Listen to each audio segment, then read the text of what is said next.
I might scooch down slightly so that the camera can see me. And we're basically going to be making snow angels. But for our snow angels, you have to be able to keep the backs of your upper arms, the backs of your forearms, your wrists and your hands against the floor.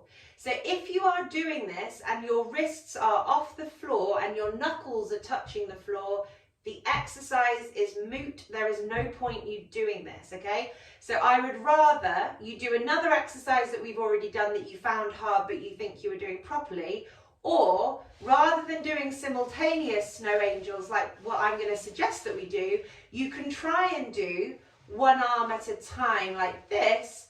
But again, if you cannot keep your upper arm, elbow, forearm, wrist, crucially, and hand on the floor, there is not much point you doing it. If the wrist is off the floor, you're not moving properly in the exercise, so just don't do it.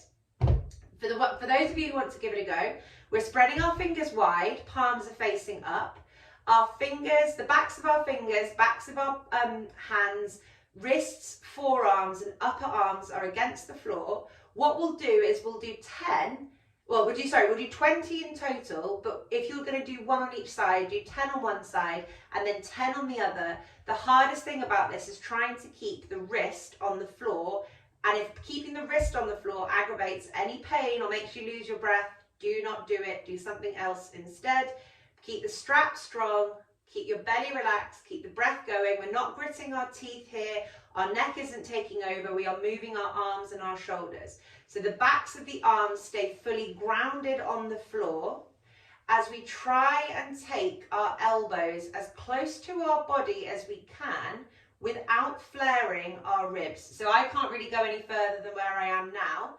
I can feel that my rib cage wants to push up off the floor. So I'm going to keep my rib cage grounded and focus on that correct movement, not letting my ego take over. I slide my hands back so that the fingertips touch.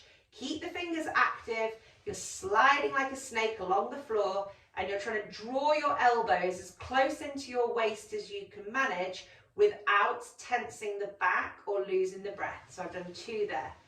So we'll do 20 in total, but at 10 I'll tell you to change if you're just doing one arm. 3, 4, 5.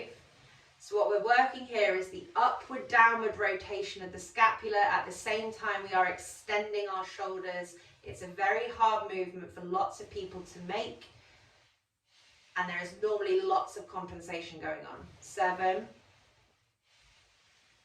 6, no, not 6, sorry, 8, 9, and 10. So if you've done one arm, swap sides for me. 11, 12. Are your wrists and the backs of your hands on the floor? If they are not, do not do this exercise or reduce the range of movement that you're trying to do. 5, 6, 7, 8, 9, and 10. Good job. Relaxing off.